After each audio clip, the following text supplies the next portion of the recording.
케빈 워시 체제에서 열린 첫 FOMC에서 예상대로 기준금리가 유지됐습니다. 하지만 앞으로 금리를 올릴 수 있다는 가능성을 시사하면서 시장에 관심이 모아지고 있죠. 미국과 이란의 종전 합의로 리스크를 하나 덜어내긴 했지만 긴축이라는 변수와 마주하게 됐습니다. 여기에 시장이 어떻게 반응할지 지금부터 이야기 나눠보겠습니다. 오늘 함께해 주실 세 분 모셨습니다. 블루드림 리서치 이주연 대표 나오셨고요. SK증권 리서치센터 윤원태 자산전략부서장, 블랙컨트 에쿼티 윤진 대표 나오셨습니다. 안녕하십니까? 안녕하십니까?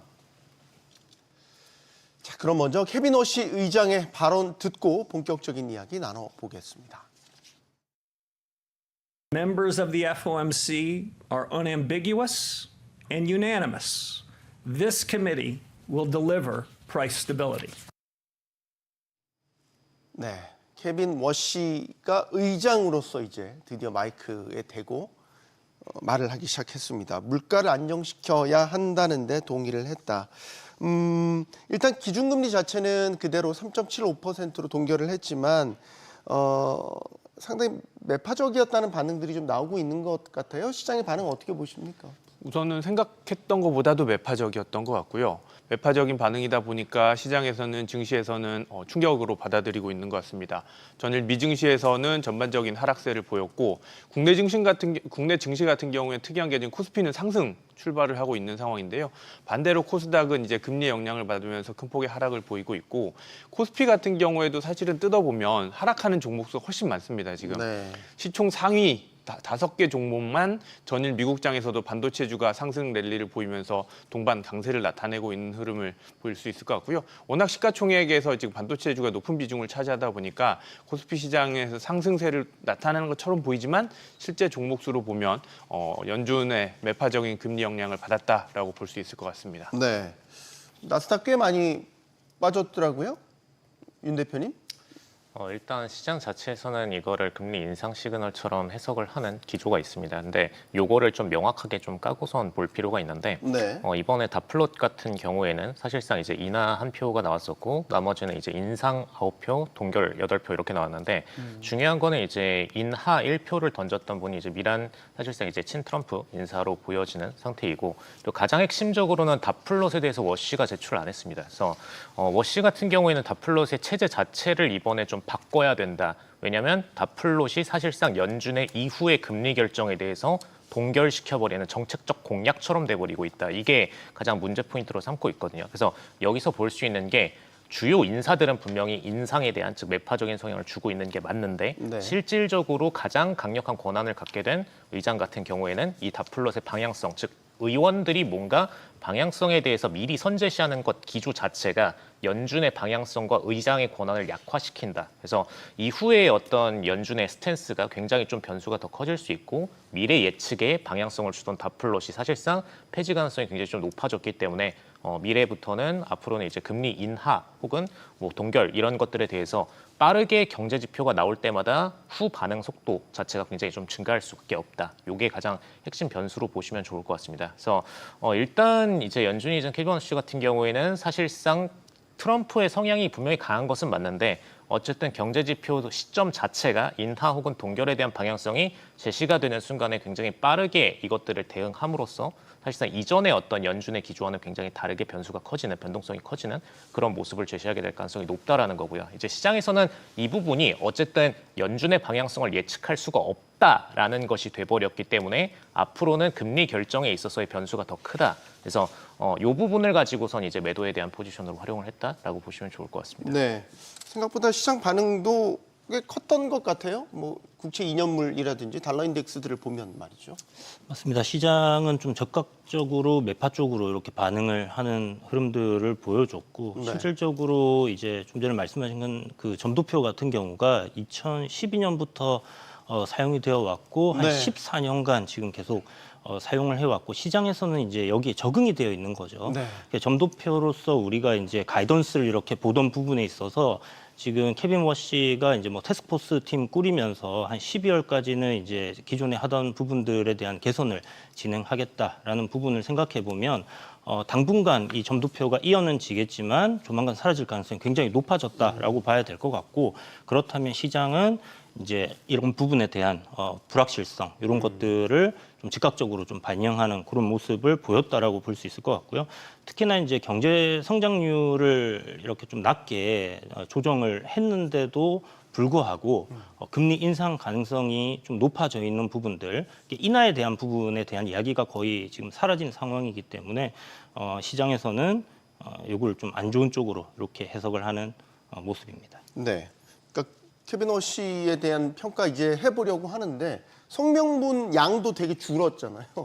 그러니까 너무 과도한 커뮤니케이션이 오히려 독이 된다라는 판단을 한 것 같고 어쨌든 새로운 의장의 취임 일성은 그렇습니다. 케빈 워시가 첫 회의를 주재했는데 어떻게 평가하시겠습니까? 저는 크게 달라진 점은 두 가지였다라고 생각을 합니다. 그리고 저희가 확인할 필요가 있었던 부분이 우선 확인됐던 부분은 첫 번째는 케빈 워시에 대해서 의심을 했던 게 트럼프의 꼭두각시일 것이다라고 네. 시장에 의심이 갔었는데 그 부분은 확실히 해소가 된 것 같습니다. 케빈 워시는 독립적이었다라고 확인이 된 것 같고요. 독립적인 입장에서 보면 이번 그 FOMC의 경우에는 매파적이다라고 저희가 결론을 내리겠지만 FOMC가 매파적이었던 거지 케빈 워시가 매파적이었던 건 아니다라고 저는 판단을 하고 있습니다. 워시는 조금 중립적이었다라고 볼 수 있을 것 같고요. 네. 가장 핵심적인 질문이 이제 지금의 시장 금리가 긴축적이냐라는 질문에서 뭐 상당히 여러 방면의 하우징에 있어서는 긴축적이지만 그렇지 않은 부분에서는 또 그렇게 않게 볼 수도 있다라는 의견을 내면서 조금은 전 독립적인 의견을 냈다라고 생각을 하고 있고요. 다만 여기서 중요한 부분은 나머지 연준 의원들의 의견을 받아들였다라는 게 저는 상당히 중요하다라고 보고 있고요. 나머지 연준 의원들이 매파적인 입장을 받아들이면서 매파로 결론을 냈던 부분들은 워시가 나머지 연준 의원들의 의견을 받아들이겠다라는 의도로 받아들일 수 있을 것 같고 두 번째는 태스크포스라는 단어를 30번 넘게 반복을 했습니다. 네. 그만큼 연준에 대한 개혁 의지를 밝혔다라고 생각을 하고 있고요. 낡은 연준을 뭐 개혁하겠다라는 의도로 받아들일 수 있을 것 같고 앞으로 그런 연준의 개혁이 나타나게 된다라면 우리가 그동안 표현하기로 낡은 연준에 적응돼 있던 이 상황들이 앞으로의 변동성을 좀 키울 수 있지 않을까라고 보고 있고요. 시장 참가자들도 이에 따라서 빠르게 적응할 필요가 있지 않을까라고 생각이 들었습니다. 네. 그러니까 동료 위원들의 의견을 받아들였다라는 이제 멘트도 분명히 했더라고요. 그러니까 워시가 의장으로서 이제 리더십을 만들어가는 과정에서 분열을 좀 우려한 부분도 있는 것 같아요, 윤 대표님. 사실 이번에 결정에 있어서 워시의 행동들을 좀 종합적으로 보면은 어쨌든 이제 매파적인 성향들이 연준 내부에서도 비중이 증가했다는 것을 인지를 했었고 그리고 이 부분에 대해서는 함부로 이제 연준이 이런 매파적인 성향을 먼저 내비치는 것 자체가 추후에 인플레이션이 잡히는 상황이 되건 혹은 인플레이션이 과도하게 증가하는 상황이 되건 연준의 이후의 행보가 마치 원래 그렇게 말을 했었는데 왜 갑자기 행동을 바꾸냐라는 식의 약간 거짓말쟁이처럼 보일 수 있는 면이 있습니다. 그래서 이런 부분들에 대한 총 텀을 좀 짧게 가져가고자 하는 개혁 의지가 가장 태스크포스의 목적으로 보시면 될 것 같고요. 근데 이제 많은 분들이 자꾸 다플롯 하니까 이걸 못 알아들으실 수 있을 것 같은데 이제 위원들이 어쨌든 이제 미래 금리에 대해서 미리 표결을 던진다라고 보시면 될 것 같은데 이 부분이 왜 처음에 도입이 됐었는지를 좀 보시면 좋을 것 같습니다. 이게 2008년에 벤 버냉키 의장 때 도입이 됐었거든요. 그분이 이제 대공황 전문가였어요. 그래서 2008년 경제 위기가 발생했을 때 금리가 저금리로 내려가니까 저금리가 장기 지속될 거다라는 방식으로 시장 부양을 하기 위해서 우리는 금리 인하 상태를 오래 유지할 것이다라는 목적으로 도입했던 게 다플롯이었거든요. 그러다 보니까 시장의 부양책을 위해서 도입했던 정책인데 지금 시점에 왔을 때는 금리 인상을 높게 치고 그리고 이게 변수가 커지는 상황에서 이게 과연 맞는 정책이냐? 사실상 벤 버냉키 의장이 도입했던 목적과는 전혀 다르다. 그래서 오히려 과거로 돌아가서 보게 되면 이제 폴 볼커라는 이제 이전 연준 의장 중에서 굉장히 유명하셨던 분이 현재도 이제 볼커 룰이라는 명칭으로 아직까지 남아 있는 법안들이 있는데 네. 이분 시대 때는 굉장히 이제 인플레이션이 생길 때도 빠르게 이런 불확실성을 통해서 대응 방식의 FOMC 방식으로 빠르게 금리 인상이나 어떤 이런 것들을 통해서 인플레이션을 잡았던 전례들이 있었습니다. 그래서 이런 부분들이 현재 FOMC는 굉장히 좀 더 필요하다라고 주장하는 모습으로 보여지고요. 그래서 그렇다는 얘기는 반대로 얘기하면 현재 던져졌던 매파적인 성향의 연준의 위원들의 어떤 표결이나 이런 것들은 사실상 큰 어떤 영향력을 갖지 못할 것이다. 로 보시는 게 좋을 것 같고 상대적으로 이후의 스탠스를 보게 되면 금리 동결이 됐든 무엇이 됐든 인플레이션만 잡힌다면은 연준은 그에 빠르게 대응하는 금리적 변화를 주게 될 것이다. 이게 가장 중요한 포인트로 보시면 될 것 같습니다. 월가에서는 케빈 워시에 대해서 트럼프가 실망할 것이다 이런 평가를 내놓고 있더라고요. 네. 되게 완화적일 줄 알았는데 전혀 아니었다라는 거죠. 일단 뭐 이번에도 이야기했듯이 뭐 연준 의장들은 대부분 뭐 그렇게 얘기할 수밖에 없지 않겠나라는 부분도 생각이 드는데 네. 데이터 디펜던트라는 얘기를 이제 파월 의장이 굉장히 많이 했죠. 썼었잖아요. 네.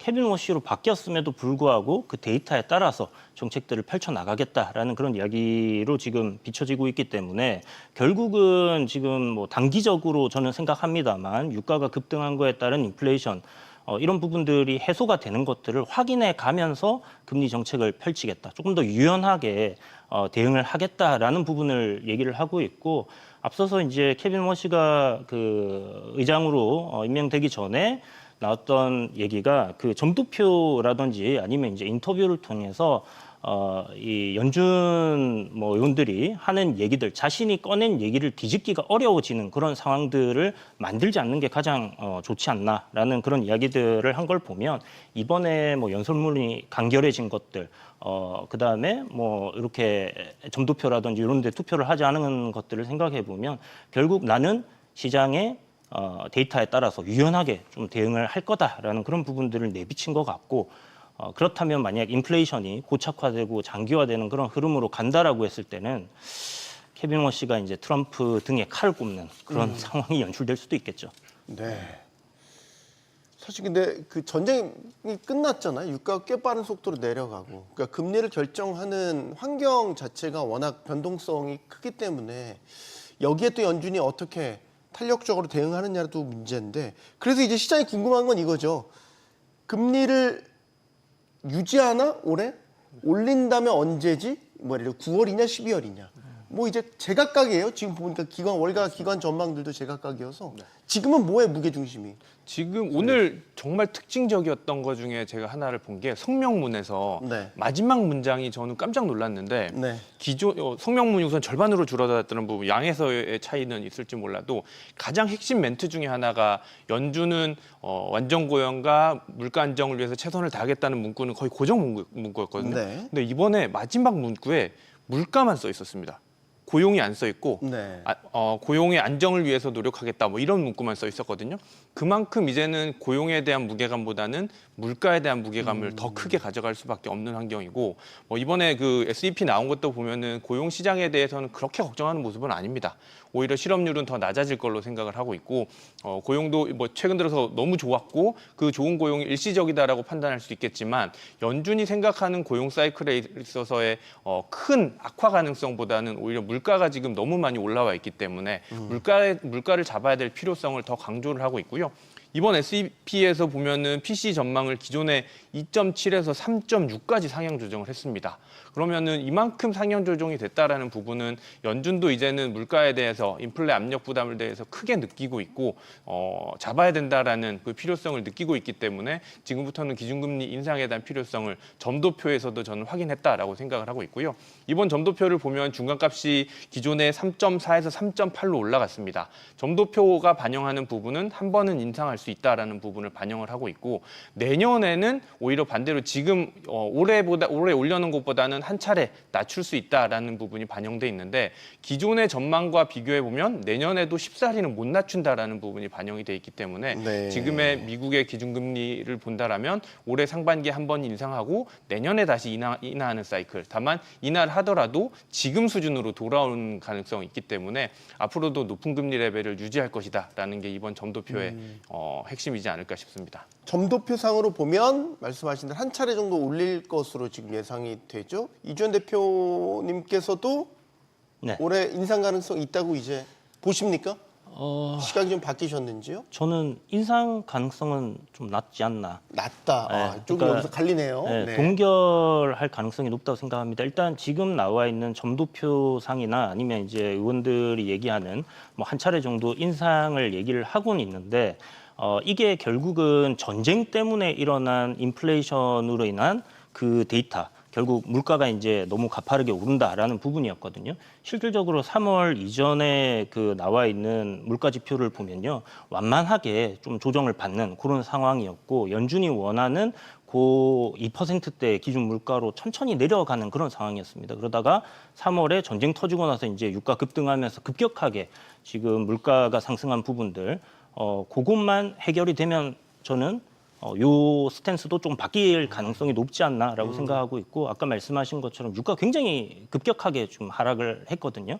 그래서 전쟁 전 60에서 70달러 밴드대의 유지만 해준다라고 하면 또 물가는 완만하게 좀 하락하는 그런 기조로 바뀔 가능성 저는 높다라고 생각합니다. 나머지 물론 뭐 고려해야 될 사항들 많습니다. 뭐 전자제품의 가격들이 지금 반도체 가격 상승으로 이제 올라가는 부분이라든지 인프라 투자로 인해서 구리 가격의 상승, 뭐 이런 것들이 전반적으로 물가 상승 압력을 높이고는 있는 상황이지만, 네. 예, 충분히 요 데이터가 조금 완만해진다라면 아까 우리가 얘기했듯이 트럼프가 케빈 워시를 지명을 했지 않습니까? 네. 그리고 금리 인하를 굉장히 바라고 있고, 또 한 가지는 11월 3일 날 중간 선거, 중간선거. 예, 그게 있기 때문에 중간 선거 전에는 네. 금리 인상을 안 안 한다는 할 가능성이 굉장히 예. 높다. 예, 그래서 비공식적 통계. 그래서 12월쯤 되면 아마 지금 뭐 물가가 좀 높다라고 생각되는 그런 부분들이 안정을 좀 찾아 있을 가능성이 높지 않겠나, 그렇게 생각이 됩니다. 윤 대표님. 가장 이제 가능성이 높은 시나리오 같은 경우에는 사실 시장에서는 FED 워치상으로 이제 금리 선물상으로 봤을 때는 이제 1회에서 2회까지도 투표를 하고 있고, 실질적으로 1회 가능성을 가장 높게 평가를 하고 있습니다. 37% 정도 평가하고 있고요. 그다음에 2회 인상에 대한 베팅률이 이번 FOMC 이후에 증가했는데 거의 33%까지 올라가 있는 상태입니다. 그래서 분명히 이제 시장에서는 인상 가능성을 높게 보고 있는 건 맞는데, 이건 철저하게 다플로 기준으로 자꾸 해석하던 이전의 기조가 있다 보니까 후행적으로 이렇게 나오는 것뿐이고요. 명확하게 좀 볼 부분은 어쨌든 이제 케빈 워시가 FOMC를 진행하기 전에 트럼프가 굉장히 급작스럽게라도 이란전에 대해서 타결을 짓고 종결을 짓는 모습을 보였단 말이죠. 안건 자체가 이란이 갑자기 뭔가를 양보를 해가지고 이게 타결이 된 게 아니고, 이전에 계속돼서 타협점으로 주장이 되던 부분 범위 안에서 그냥 타결을 지었던 부분입니다. 그래서 어느 정도 FOMC를 의식한 타결이었다라고 보시는 게 맞을 것 같고, 사실상 그걸로 인해서 유가를 잡았는데, 유가로 인해서 변동폭을 줄 수 있는 이제 인플레이션이 뭐가 있냐라고 봤을 때, 어쨌든 사실 오일 컴퍼니들은 이걸 선물로 해지를 해놓은 상태이기 때문에 이미 고유가 상태로 본인들 오일을 공급할 수 있는 상태입니다. 그래서 이거는 이제 오일 컴퍼니들의 이익은 확보가 되어 있고, 실제 실물 시장에서는 어쨌든 이제 유가 기반의 인플레이션 CPI나 헤드라인, 그다음에 뭐 PPI 입장에서도 헤드라인이 잡히겠죠.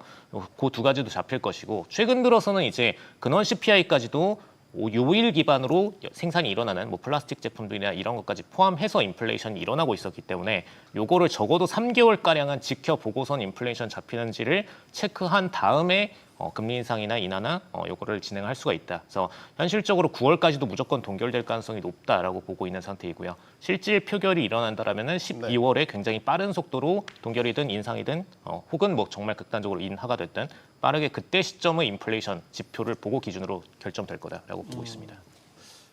그러니까 트럼프 대통령이 FOMC를 정말 의식해서 그 전에 전쟁을 서둘러 마무리 지은 거라면 케빈 워시한테 일종의 선물을 준 건데, 판 깔아줬는데 매파적으로 보였어. 이제 그래서 월가에서는 트럼프 대통령이 케빈 워시 의장에게 실망했을 거다. 뭐 이런 식의 이제 코멘트들이 나오고 있는 거죠. 자, 연준의 개혁 부분을 한번 살펴볼까요?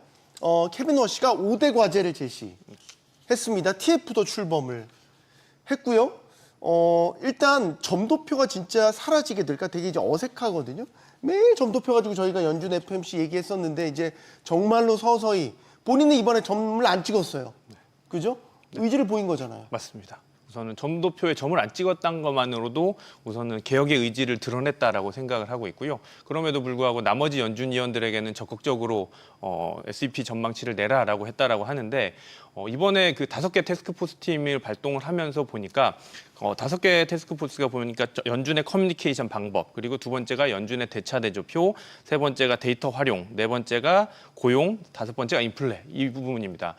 그동안 케빈 워시가 바꾸고 싶었던 대부분의 항목을 다 TF로 넣었고요. 제가 보니까 혼자 못하니까 TF를 가동시켜서 마치 전문가의 의견을 입혀서 뭔가 개혁을 하려는 모습이 아닐까라고 생각을 하고 있고요. 이런 개혁의 과정에서 다양한 변동성이 있을 것 같습니다. 그리고 점도표 같은 경우에도 사실은 이미 너무 오래전부터 해왔던 절차였기 때문에 쉽사리 변화하기는 쉽지 않다라고 생각을 하고 있고요. 네. 변화한다고 하더라도 횟수를 줄여나간다던가 아니면은 기간을 길게 하던가 이런 식으로 점차 축소하지 않을까라고 생각을 하고 있고 이번까지 했다가 다음 연주 FOMC부터 갑자기 자르면서 우리는 이제 안 하겠습니다라고 하진 않을 것 같다라는 생각이 드는데 그 이외에 커뮤니케이션뿐만 아니라 대차대조표 같은 경우에도 사실은 원래 워시는 입장에서 인하를 하고 그다음에 QT를 줄이겠다라는 게 원래 스탠스였는데 이번에 보니까 인하를 못하고 오히려 인상 쪽으로 스탠스를 끌면서 QT는 오히려 기존 스탠스를 유지하겠다라고 바꿨거든요. 그 말인즉슨 워시도 상당히 유연하게 대응을 하겠다라는 걸로 받아들일 수 있기 때문에 워시 입장에서는 본인이 바꾸고 싶은 것들이 있더라도 연준과의 소통, 연준 나머지 위원들과의 소통을 통해서 개혁을 하지 않을까라고 생각이 됩니다. 네. 그 점도표만 따로 떼놓고 얘기해 보면 점도표가 시장의 일종의 가이드잖아요. 네. 앞으로 금리 방향이 이렇게 될 것 같다. 맞습니다. 근데 이제 가이드가 없어지면 네. 시장이 마음대로 예상해 버릴 거 아니에요. 그렇죠. 짧은 문구를 가지고 네. 상상의 나래를 펼칠 수도 있는 거 아니에요. 맞습니다. 근데 왜 케빈 워시는 과도한 커뮤니케이션이 오히려 독이라고 얘기를 할까요? 뭐 앞서 이제 케빈 워시가 각 미디어 매체에서 인터뷰를 했던 내용들을 한번 살펴보면요. 네. 연준 의사들이 이제 그 인터뷰를 통해서 어떤 전망이나 이런 것들을 발표를 하고 나서 이후에 데이터가 바뀌거나 흐름이 바뀌었음에도 불구하고 의결을 할 때 그 기존의 그 스탠스를 유지하는 경향들이 굉장히 크더라. 내가 뱉어놓은 말이 있기 때문에 네. 그래서 그 자체가 편향이 생길 수 있다라는. 맞습니다. 그래서 유연하게 이 데이터나 시장 상황에 따라서 이렇게 의사결정을 내리고 해야 되는데 지금 현재 FOMC는 약간 그런 것들이 힘든 상황이고 특히나 이제 그 점도표에 이제 누가 뭐를 찍었다 이런 것들이 이제 나오지 않습니까? 네. 이제 그런 것들에 따라서 이전에는 이렇게 말해놓고 갑자기 말을 바꿨네라고 되는 부분에 대한 부담감을 느끼는 그런 것들을 없애버리기 위해서 요번에 이제 그 점도표에 대한 부분들을 태스크포스 팀을 통해서 이제 엎어버리겠다라는 그런 네. 과정을 겪는 것 같습니다. 예, 또 대표님 말 들으니까 또 그 말이 맞는 것 같고. 윤 대표님은 이게 없애면 오히려 깜깜이가 될까, 차분해질까, 뭐 이런 식의 이제 해석이 가능할 것 같아요. 사실 그냥 명확히 볼 수 있는 거는 언론들이 이제 항상 언론 기사를 내놓을 때 인용하는 포인트를 보시면 되는데 어쨌든 이제 다플롯이라는 것들은 어떤 문서상으로 보일 수 있는 포인트이고요. 그 다음에 이제 연준 의장이 본인들의 발언을 이제 발표를 하는 이제 기자회견 시간 타임이 있는데 결론적으로 이 얘기는 본인들이 어떤 내놓는 위원들이 내놓는 그 발언권에 대해서는 축소를 시켜놓고 본인이 직접적으로 기자회견에서 얘기하는 포인트에 대한 권한은 압도적으로 높이겠다라는 얘기로 보시면 됩니다. 그래서 기자들이 기사를 쓸 때 케빈 워시가 무슨 말을 하는지에 초집중을 더 할 수밖에 없는 상황이 마련이 된 거고요. 그럼 이제 케빈 워시가 내놓는 어떤 말 한마디가 사실상의 금리 변화를 좌지우지해버리는 그런 상황이 만들어지게 됩니다. 그래서 이런 부분들이 케빈 워시 입장에서도 본인도 좋을 뿐더러 그다음에 이후에 어떤 금리 상황에 대한 변화 포지션이 필요할 때 굉장히 빠르게 대응할 수가 있다라는 포인트로 보시면 될 것 같고요. 그다음에 두 번째 포인트는 연준이 행동할 수 있는 어떤 방향성이 자꾸 금리에 더 맞춰져 있는데 금리보다는 QT나 QE 쪽으로 변수를 줄 수 있는 것에 더 포커스를 줄 가능성이 높아진다라는 부분입니다. 그래서 이번에도 사실 케빈 워시가 볼 수 있는 게 금리에 대해서 굉장히 좀 발언을 조심하는 모습을 보였는데 이게 분명히 트럼프 정부와도 연관이 있는 부분이고요. 그럼 이제 워시 입장에서는 금리 인하가 가능한 시점 전까지는 금리에 대해서 변수를 주는 것보단 그 밖의 다른 카드들, 즉 이제 QT에 대한 방식이나 이런 다른 카드들을 쓸 가능성이 굉장히 높아졌다라는 상태이고 QT를 본격적으로 진행해서 유동성에 대한 흡수를 통해 가지고 본격적으로 이제 시장의 어떤 인플레이션을 잡겠다라는 방향성을 취할 가능성이 압도적으로 높아졌다라고 보시면 좀 좋을 것 같습니다. 이거는 어떻게 보세요? 케빈 워시가 이제 그 지명되고 나서 AI가 생산성을 높이면서 AI 때문에 인플레이션 걱정 없이 금리 내릴 수 있다라는 이제 논리를 펼쳤고 이번에 개혁 과제안에 포함됐어요. AI 신기술 확산에 따른 생산성과 고용시장 변화. 이건 이제 앞으로 금리 결정에 있어서 AI 같은 인공지능을 반영하겠다라는 의지를 네, 맞습니다. 나타낸 거죠. 네. 데이터 분석도 AI를 통해서 하겠다. 최근 들어서 이제 고용 지표의 변동성이 너무 크다 보니까 네. 과거의 통계 방법이 아니라 새로운 AI를 활용한 통계 방법을 쓰겠다라는 의지를 나타낸 것 같고요. 다만 그 AI의 도입으로 물가가 낮아진다. 이 의견에 대해서는 오늘 기자회견에서 질문이 나왔었는데 답변을 어느 정도 회피했습니다. 그리고 아, 그래요? 네, 답변을 회피했고 뭐 그거는 지켜봐야지 않겠냐 이런 식으로 답변을 회피한 모습이었었고 사실상 보면은 지금 너무 먼 얘기지 않을까라고 저는 생각이 됩니다. AI 때문에 생산성이 높아지고 높아진 생산성 때문에 물가가 낮아진다라는 이 프레임을 보면은 너무 먼 얘기. AI가 어떻게 보면 로봇까지 도입이 되고 나서 정말 찍어내는 공장형 상품이 도입돼야 되지 않을까라고 생각을 하고 있는데 그 전까지의 과정은 반대로 인플레를 자극할 만한 상황이지 않을까라고 생각을 하고 있고요. 특히나 요즘에 뭐 칩플레이션이라고 칩플레이션, 네. 하는 모습도 그렇고 그 다음에 저희가 마주칠 만한 현실들을 보면은 지금 전력 부족하다라고 하는데 네. 데이터 센터 들어오고 나면 전력 더 부족해질 수밖에 없기 때문에 에너지 인플레이션도 발생할 가능성이 높다라고 저는 판단을 하고 있어서 긴 흐름에서 본다면 이 데이터 센터가 도입되고 로봇들이 다 완성이 되고 나서 공장이 돌아간다라면 물가가 낮아질 확률이 있을 것 같은데 아직까지는 오히려 인플레 압력 부담이 더 높지 않을까라고 생각을 하고 있고요. 반대로 이제 고용 시장에서는 조금 다를 것 같습니다. 고용 같은 경우에는 AI에 대한 활용도가 높아지다 보니까 이미 실제적으로 화이트 칼라들의 고용이 낮아지고 있다라는 부분은 지금은 반대로 고용 시장이 너무 좋지만 월드컵이 끝나고 AI 도입이 더 확대가 된다라면 고용 시장은 지금보다는 조금 둔화될 가능성이 있지 않을까라고 뭐 두 가지 측면에서 말씀드리고 싶습니다. 알겠습니다. 자, 우리 시장으로 이제 가 보도록 하죠. 연준 FOMC의 매파적 성향은 사실 미국뿐만 아니라 전 세계 증시에도 아주 직간접적인 영향을 미치게 됩니다. 당장 우리한테는 반도체 비중이 크기 때문에 반도체 같은 성장주들이 이 금리 부담을 안고 이제 시장을 헤쳐나가야 된다라는 과제를 안게 됐죠. 삼성전자, 하이닉스 고공행진하고 있는데 뭔가 이 금리 부담 때문에 속도가 늦춰지거나 제동이 걸리지 않을까 이제 이런 생각을 해보게 됩니다. 굉장히 그 고민스러운 부분이죠. 네. 이게 개인적인 생각으로는 만약 중간 선거 그리고 지금 뭐 그 중간 선거를 앞두고 트럼프 정부에서 뭔가 특별한 이번 전쟁같이 시장에 비우호적인 그런 환경을 만들어내지 않는다라고 가정을 하고 네. 그리고 물가도 이제 유가가 떨어졌기 때문에 잡혀가고 연준에서의 금리 인상이 가능성이 이제 지금 조금 생기면서 시장이 불안한 거잖아요. 이런 부분들이 해소가 되었을 때는 빠르면 올 연말 아니면 뭐 내년 초쯤에서 삼성전자와 SK 하이닉스의 주가는 굉장히 폭발적으로 올라가 있을 가능성이 저는 높다라고 생각을 합니다. 그게 전체 시장적으로 봤을 때는 다른 어떤 종목들 이런 것들을 제외하고 그냥 말 그대로 삼성전자와 SK 하이닉스 지금 간밤에 미국에서의 반도체 섹터의 쏠림 현상이 있었듯이 국내에서도 그럴 가능성이 굉장히 높다라고 생각이 들고요. 내년도에 뭐 SK 하이닉스 영업이익을 생각을 하면 보통 우리 주가는 항상 실적을 좀 선반영하는 부분이 있지 않습니까? 네.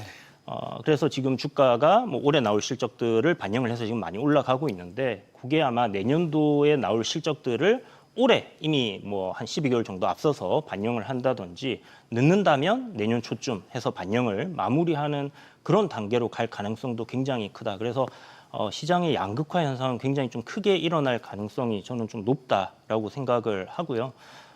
특히나 이제 지금 시장이 이게 금리 인하 기조로 가는 거는 사실상 좀 멈췄다 이렇게 네. 봐야 되는 상황이거든요. 그렇다면 기존에 우리가 알고 있는 뭐 시장에서 성장주단의 바이오라든지 아니면 뭐 2차 전지라든지 지금 현재 뭐 밸류 대비 고평가되어 있지만 뭐 돈을 그렇게 많이 벌고 있거나 그러지 않은 기업들 같은 경우는 시장에서 지금 소외될 수밖에 없지 않나.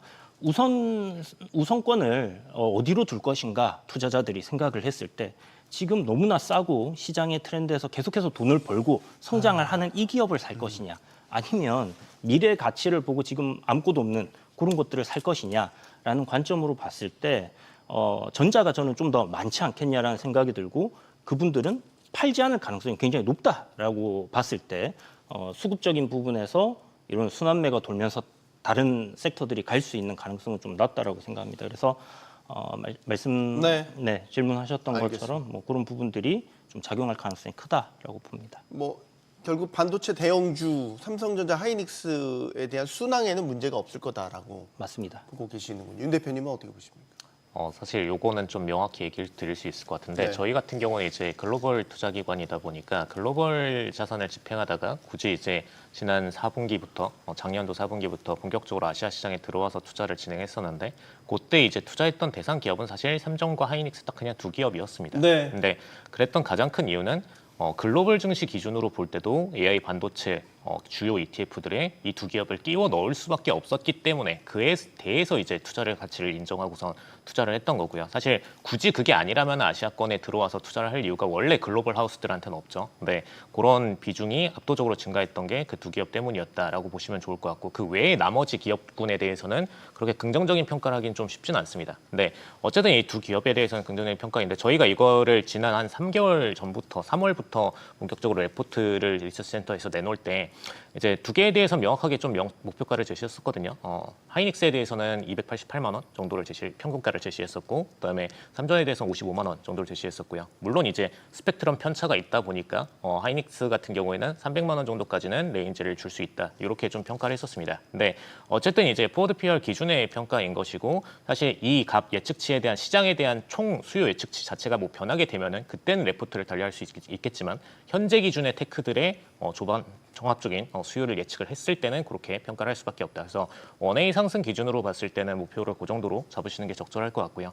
물론 이제 최근 들어서 이제 엔비디아랑 같이 막 붙여가지고 뭐 노무라증권이라든가 몇 개 사이에서는 굉장히 좀 공격적인 레포트를 500만 원까지도 제시를 하기도 하는데 네. 아직 국내사들 같은 경우에는 그렇게 공격적인 제시는 잘 안 하고 있고 외사들이 그렇게 제시를 하는 큰 배경에는 이제 주요 엔비디아 같은 기업들과 비교를 하는 면이 있긴 합니다. 근데 중요한 거는 엔비디아 같은 경우에는 사실 쿠다 세계관이나 그다음에 본인들 칩셋을 지속적으로 계속 증량을 해야 되는 락인 효과라는 것이 분명히 존재합니다. 근데 이런 것은 사실 주요 팹리스 기업들이 만약에 대안이 될 수 있는 다른 HBM 업체들이 존재한다거나 혹은 증량이 발생한다거나 혹은 칩셋에 대한 사용 니즈가 줄어들게 되면은 언제든 교체가 될 수 있는 것이기 때문에 엔비디아와 완전 동일한 멀티플로 보시는 것은 조금 과한 측면이 살짝 있고요.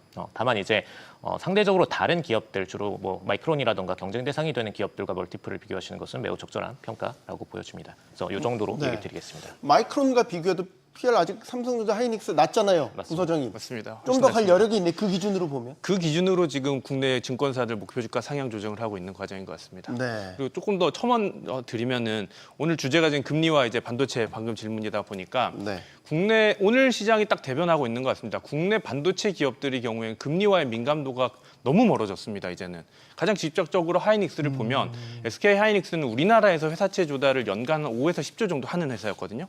근데 지금은 현금이 너무 많아서 국내 채권 시장에 채권을 사고 있습니다. 오히려.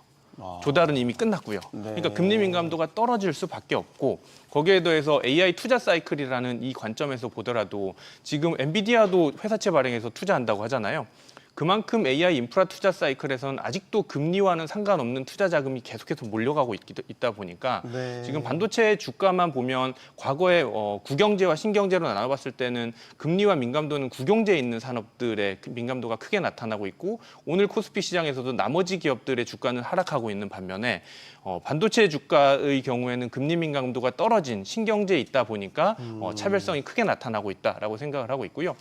지금 오늘 시장이 저는 절대적으로 대변하고 있다라고 생각을 하는데 그래서 연준의 기준금리 인상을 하더라도 시장의 유동성의 문제에 따라서 주가의 저항 가능성은 있겠지만 기업단의 수익성 또는 기업단의 밸류에이션 측면에서의 금리 민감도는 지금은 극단적으로 낮아져 있는 상황이다라고 볼 수 있을 것 같습니다.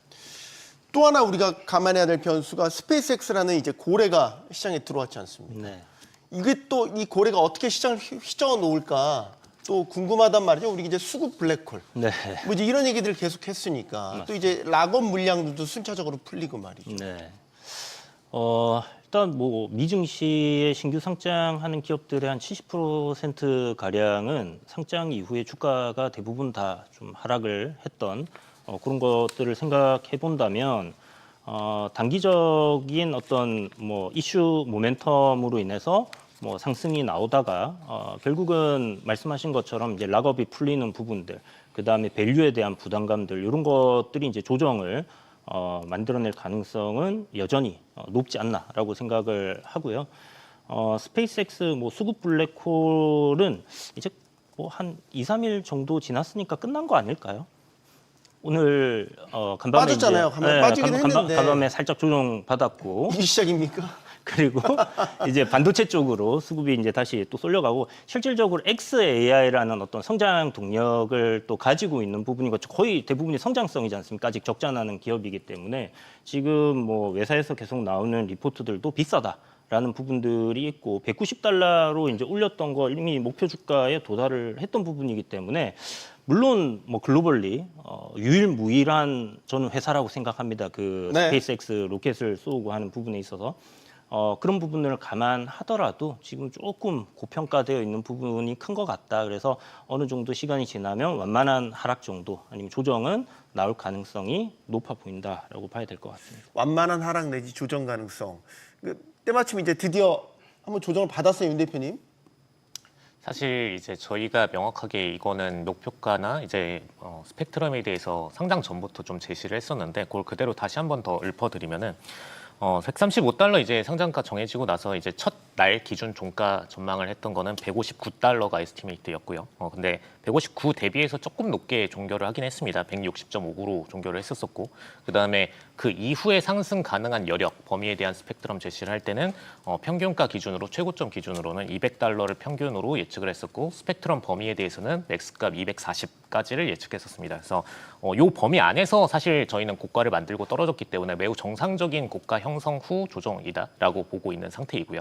이후의 라운드에 대해서 궁금하신 분들이 계실 텐데 사실 이제 멀티플 기준으로 보게 되면은 엔비디아의 지금 PS를 대비해서도 거의 멀티플을 10배 가량을 받고 있는 상태입니다. 그래서 지금의 스페이스X 같은 경우에는 사실 밸류에 대한 평가는 이미 아득히 벗어난 지 오래이고 지금은 거의 약간 코인 시장처럼 굉장히 투자자들의 수요와 공급에 100% 의존해버리는 상대적 평가를 받고 있다라고 보시는 게 맞을 것 같고 근데 이런 국면이 됐을 때 보통 기관들은 이 참여에서 빠지게 되는 비중이 높아집니다. 그래서 네. 상대적으로 앞으로 이제 락업 물량이 단계적으로 풀릴 수밖에 없는 플랜인데 7월 중순부터 이제 본격적으로 Q2 실적 발표 날 때부터 본격적으로 이제 락업 물량들이 순차적으로 풀리기 시작을 하고요. 그래서 12월 9일까지 플랜이 쭈루루루 연결되어 있습니다. 그래서 총 한 7차례에 걸친 락업 물량들이 풀리는데 이 과정 속에서는 사실 대부분의 정상적인 기관이라면 포지션을 빼고 관찰을 하고 낙폭을 충분히 나온 다음에 다시 12월 9일 이후에 재진입을 하자의 포지션을 정할 수밖에 없습니다. 그래서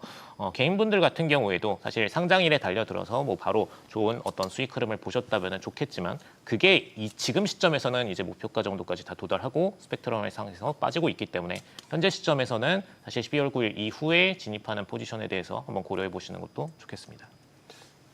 지금 윤 대표님 말씀드리면 일단 그 단기 고점은 한번 찍고 내려가는 흐름이기 때문에 급하게 서두를 필요는 없겠다라는 생각이 드는군요. 부사장님. 우선은 저는 단기적으로만 보면 이번 달까지는 좀 더 오를 가능성은 있다라고 생각이 됩니다. 이달까지는. 네. 왜냐하면 수급상으로 보면 지금 상장 후 유통 주식 수가 시가총액의 거의 한 5%도 안 되는 수준입니다. 네. 그만큼 유통 거래량이 작은데 패시브 자금에서 사야 될 자금 물량이 지금 한 200억 달러가 넘는 수준이기 때문에 네. 지금 유통되는 주식 수가 750억 달러인데 패시브에서 땡겨야 될 자금이 200억 달러다라면 이미 상장하고 나서 사고는 있겠지만 아직까지도 나스닥 100 같은 경우에는 다음 달 상장을 앞두고 있는데 그 전까지 계속해서 모아가야 할 필요가 있지 않을까라고 기계적인 매수세가 들어올 것이다라고 생각을 하고 있고요. 반대로 너무 그 유통 주식 수가 낮기 때문에 주가의 변동성은 앞으로도 어마어마하게 나타날 것 같습니다. 그리고 그 변동성이 커지는 구간이 락업이 풀리는 구간이 되지 않을까라고 보고 있어서 7월 중순부터 이제 락업이 풀리고 12월까지 락업이 풀려서 전체 연말이 되면 유통 주식수의 한 50%까지 풀리는 모양이기 때문에 단기적으로 이번 달까지는 그래도 수급 여건은 좋을 것 같다라고 보고 있고요. 다음 달부터는 락업이 풀리면서 점차 이제 밸류에이션의 정상화 또는 기업 가치에 대해서 좀 더 집중하는 시간이 되지 않을까라고 생각이 됩니다. 알겠습니다. 자, 최근에 이제 우리 시장에서 수급의 움직임에 따라서 환율이 많이 올랐기 때문에 환율 상당히 이제 고환율 상태를 계속 유지하고 있단 말이죠. 근데 이벤트들이 다 해소가 됐어요. 전쟁 이제 종전, 네. MOU 서명만 남아서 했죠 이미 사실 전자적으로는 했고 지금 스페이스X 상장 끝났고 이렇게 되면 뭔가 이제 다시 환율이 좀 안정권으로 들어올 여지가 생긴 건가요? 아니면 또 FOMC가 매파적인 결과를 보였기 때문에 이게 또 튀어오를 여지도 있는 건가요?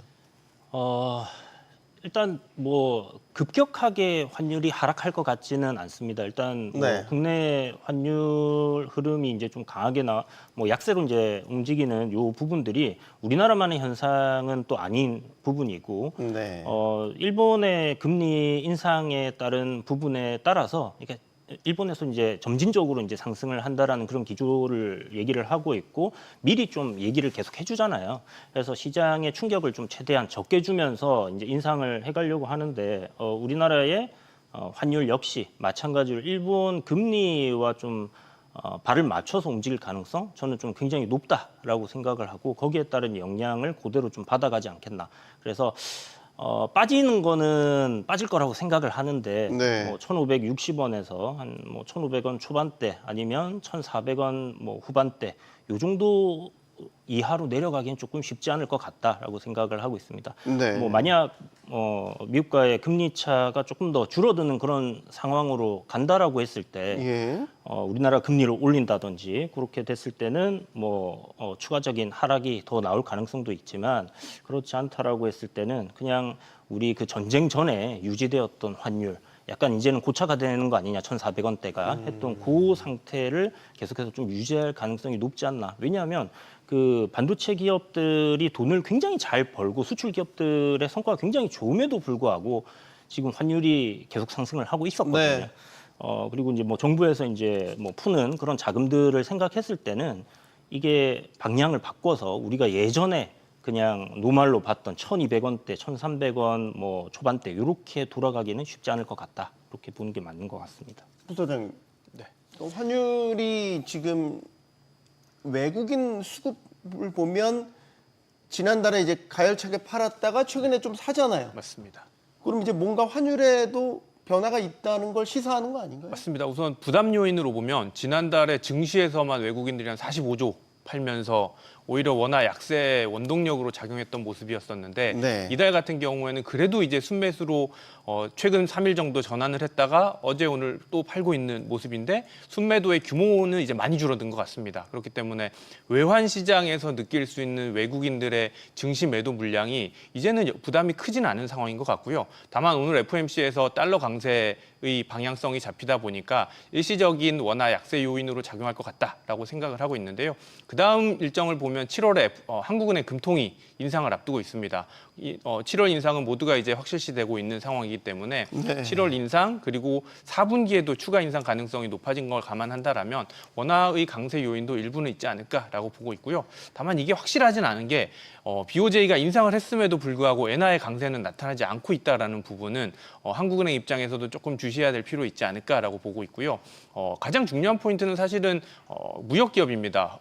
해외에서 벌어들인 달러를 원화로 환전을 한다라면 빠르게 안정화가 될 것 같은데 네. 그렇지 않다라는 게 반대로 정부 입장에선 그러면은 이 수출 기업들에게 어떤 당근을 주면서 원화로 환전할 수 있는 환경을 만들어줘야 될 것 같은데 아직 그런 부분들은 요원하기 때문에 앞서서 이제 대표님 말씀해주신 대로 그 1,500원이라는 이 뉴 노멀이 당분간은 좀 지속되지 않을까라고 저도 판단하고 있습니다. 알겠습니다. 자, 마지막 질문은 우리 제작진의 픽입니다. 금값입니다. 금값.